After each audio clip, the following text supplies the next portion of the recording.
Saatnya mengelola kualitas air kolam tanah. Seperti yang teman-teman ketahui, kolam tanah adalah salah satu kolam yang paling populer digunakan untuk budidaya ikan dan tanaman air. Namun ternyata kualitas kolam air tanah itu bisa jadi masalah kalau kita tidak dapat mengelolanya dengan baik. Nih, sekarang kita akan menyampaikan beberapa tips dan strategi untuk meningkatkan kualitas kolam air tanah. Yang pertama itu kita harus memantau parameter kualitas air. Di antaranya pH air kolam tanah. pH kolam air tanah yang ideal itu kisaran antara 6,5 sampai 8,5. Kalau angkanya di situ, insya Allah kolamnya aman ya, pH airnya aman. Selanjutnya, kita perlu memantau amonia. Amonia itu ternyata dapat menjadi racun bagi ikan jika konsentratnya terlalu tinggi. Yang ketiga, ada nitrit. Nitrit juga ternyata dapat menjadi sumber nutrisi bagi tanaman air kan, tapi dapat menjadi masalah apabila konsentrasinya terlalu tinggi. Jadi yang berlebihan itu memang tidak baik ya. Sama seperti kita, kalau makan yang berlebihan tidak baik. Apapun yang berlebihan tidak baik. Dan yang kelima yang harus dipantau itu adalah oksigennya. Oksigen sangat penting bagi kehidupan ikan dan tanaman air. Bagaimana upayanya? Upayanya itu untuk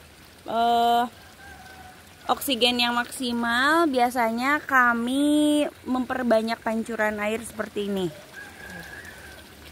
1, 2, 3, 4, makin banyak makin bagus ya. Kadang kita dulu pernah bikin di paralon ini, kita buat bolong-bolongan kecil, lalu pas airnya besar, jadi airnya tuh seperti air mancur memanjang sepanjang kolam.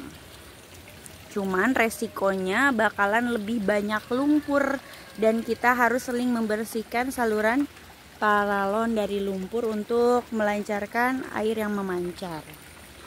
Nah, sekarang selain itu pemantauannya, kita juga harus mengelola kualitas air kolam tanah. Apa aja nih? Coba kita cari ya. Salah satunya adalah dengan penggunaan tanaman air.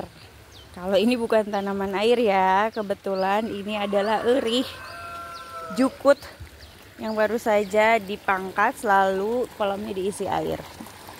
Tanaman air kita bisa menggunakan eceng gondok, apu-apu air, seperti itu. Nah, tanaman air itu ternyata dapat membantu menyerap nutrisi yang berlebihan dan meningkatkan kualitas air.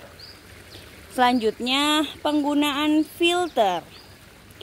Filter ini dapat membantu penyerapan nutrisi.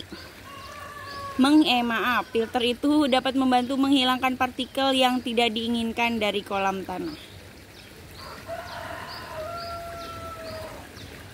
Kalau kami biasanya sebelum air ini nih, air pancuran ini kan dari selokan. Sebelum masuk ke kolam, kita membuat penampungan air dulu tuh, yang di bawah tangki air itu adalah kulah air. Jadi sebelum keluar kita endapkan dulu lumpur dengan harapan air yang masuk ke kolam lebih bersih. Dan selanjutnya adalah penggantian air. Penggantian air secara teratur ternyata bisa meningkatkan kualitas kolam air tanah. Gimana sih penggantian air secara teratur? Ya baiknya sih memang seperti ini ya. Kalau kolam air tanah tuh ada terus airnya, itu akan lebih maksimal. Ataupun misalkan airnya nggak ada mengendap gitu, kita usahakan kolamnya itu bersih. Lakukan pembersihan kolam, kayak ngebedahkeun itu secara rutin. Dan Selanjutnya, pengawasan kualitas air. Kualitas air itu harus dipantau ya secara teratur untuk mendeteksi masalah kualitas air sebelum menjadi parah. Kalau sekarang qadarullah kan musim hujan dan airnya alhamdulillah banyak. Nah, saat musim kemarau itu perlu pemantauan kualitas air yang sangat maksimal. Karena bisa jadi airnya menjadi hijau, keruh, bahkan membawa penyakit dan ikan-ikannya sakit. Itu teman-teman. Dan satu lagi apa ya? Strategi pengelolaan kualitas air kolam tanah ya. Kita yang pertama pastikan membuat sistem sirkulasi air. Sistem sirkulasi air di kolam tanah kami menggunakan sistem kulah. Ya tidak? Pekula dari ini juga nih, setelah ini kan awalnya dari sana selokan itu kulah. Dari selokan masuk ke kulah 1 tuh yang atas. Ini kulah 1 yang atasnya, lalu turun ke kulah 2, setelah dari kulah 2 baru masuk ke kolam sini. Nah, dari kolam sini pun kita pembuangannya masuk lagi ke penampungan air di sini. Ini pola selanjutnya. Dan kebetulan karena kolam tetangga sedang ngabedahkeun pembersihan kolam, jadi bendungannya dibuka. Ini kalau misalkan penuh tuh masuk ke saluran air yang di sana, yang kecil itu. Nah, lalu masuk ke kolam tanah yang bawah. Itu teman-teman. Dan pastikan kita harus mengurangi penggunaan pestisida ya. Karena pestisida itu dapat menjadi racun bagi ikan dan tanaman air. Jadi usahakan untuk dihindari, untuk menghindari itu.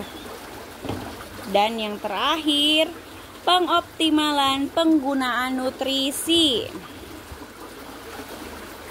Nutrisi pada ikan harus dipertimbangkan dan jangan sampai kurang ataupun jadi berlebihan supaya ikannya tumbuh dengan baik. Begitu saja teman-teman.